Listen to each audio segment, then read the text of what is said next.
नमस्कार, स्वागत है आपका मनी 9 के prime time show money time में। यहाँ हम आपको बताते हैं पर्सनल फाइनेंस, बिजनेस, कॉर्पोरेट और पॉलिसी से जुड़ी खास खबरें और इनसे पड़ने वाले आपकी जेब के ऊपर असर के बारे में। तो चलिए फटाफट शुरू करते हैं आज का खबरों का सफर।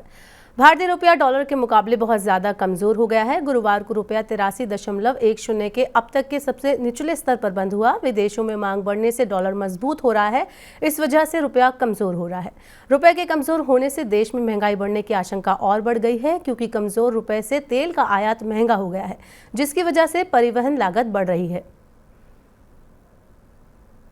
भारतीय रिजर्व बैंक ने बिना दावे वाली राशि के कानूनी दावेदारों की खोज शुरू कर दी है। इसके लिए आरबीआई ने उद्गम नाम से एक पोर्टल लॉन्च किया है। इस पोर्टल पर अनक्लेम्ड राशि का पता लगाया जा सकता है। देश भर में बैंकों के पास 35,000 करोड़ रुपए की ऐसी राशि पड़ी है जिसका कोई दावेदार नहीं है। इस राशि को उसके सही दावेदार तक पहुंचाने के लिए आरबीआई ने उद्गम पोर्टल को शुरू किया है। जीवन बीमा पॉलिसी के लिए मोटा प्रीमियम भरकर टैक्स बचाने वालों के लिए एक जरूरी खबर है। जीवन बीमा पॉलिसी के मैच्योर होने पर मिलने वाली धनराशि पर अब आपको देना होगा टैक्स। सीबीडीटी ने जीवन बीमा से प्राप्त राशि पर टैक्स लगाने का नया नियम जारी किया है। सीबीडीटी ने कहा है कि 5 लाख रुपए से ज्यादा वार्षिक प्रीमियम वाली जीवन बीमा पॉलिसी पर होने वाली आय पर टैक्स देना होगा। 1 अप्रैल 2023 को या उसके बाद जारी बीमा पॉलिसी पर टैक्स छूट केवल तभी मिलेगी जब इसके लिए भुगतान किया गया कुल वार्षिक प्रीमियम 5 लाख रुपए हो।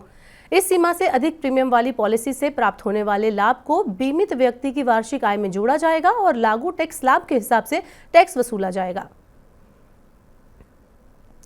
स्पैम कॉल और टेलीमार्केटिंग को रोकने के लिए सरकार ने बड़ा कदम उठाया है। दूरसंचार विभाग ने थोक और रिटेल कनेक्शन देने वाली व्यवस्था में बड़ा बदलाव किया है। विभाग ने थोक कनेक्शन देने की सेवा को बंद कर दिया है। इसके साथ ही व्यक्ति को अब 9 के बजाय अधिकतम 4 सिम ही दी जाएंगी। इसकी जगह अब व्यावसायिक कनेक्शन की एक नई व्यवस्था पेश की जाएगी। आपको बता दें कि इसमें व्यवसायों का एक और सिम लेने वालों का व्यक्ति दोनों का केवाईसी करना अनिवार्य होगा। इसके अलावा सिम कार्ड बेचने वाले डीलर का पुलिस वेरिफिकेशन अनिवार्य कर दिया गया है। देश में करीब 10 लाख सिम डीलर हैं जिनका पुलिस वेरिफिकेशन किया जाएगा। नियमों का उल्लंघन करने वाले डीलर पर 10 लाख रुपए का जुर्माना लगाया जाएगा। अब खबर हवाई यात्रियों के लिए। टाटा ग्रुप की एयरलाइन एयर इंडिया ने यात्रियों को छूट देने के इरादे से हवाई टिकट के प्राइस घटा दिए हैं। एयर इंडिया ने गुरुवार को अपने घरेलू और अंतर्राष्ट्रीय रूट पर 4 दिनों की सेल शुरू की है। इसके तहत सबसे कम कीमत 1,470 रुपए में हवाई टिकट खरीदा जा सकता है।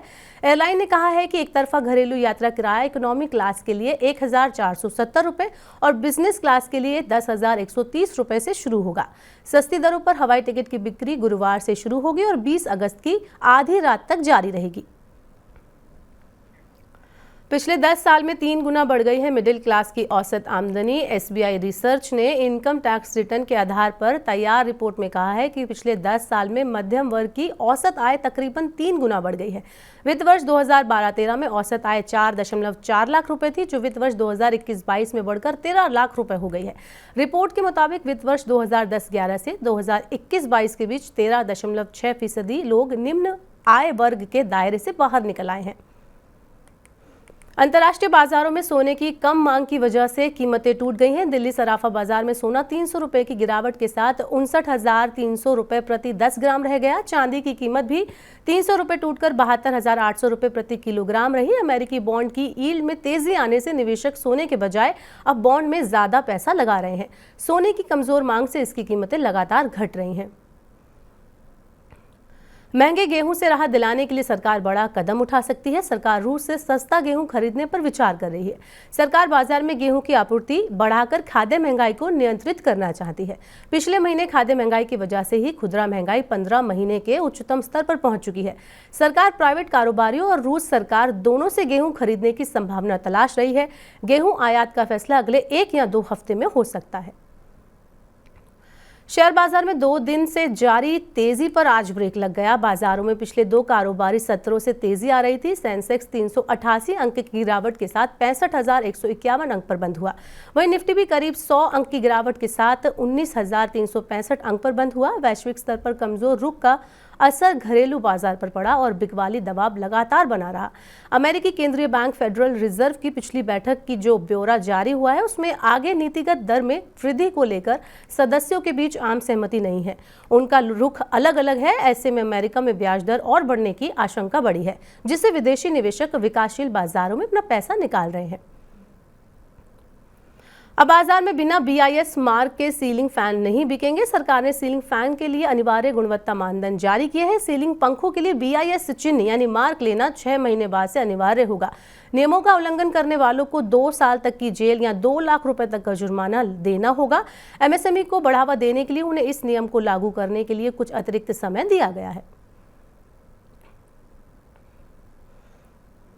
तो ये थी मनी टाइम में आज की बड़ी खबरें। वक्त हो गया आपसे विदा लेने का। अब आपसे कल होगी मुलाकात नई खबरों और उनसे पढ़ने वाली आपकी जेब के असर के साथ। आज का हमारा मनी टाइम आपको कैसा लगा मैं कमेंट बॉक्स में जरूर बताएं। इसके अलावा बने रहिए मनी 9 के साथ। नमस्कार, शुभ रात्रि।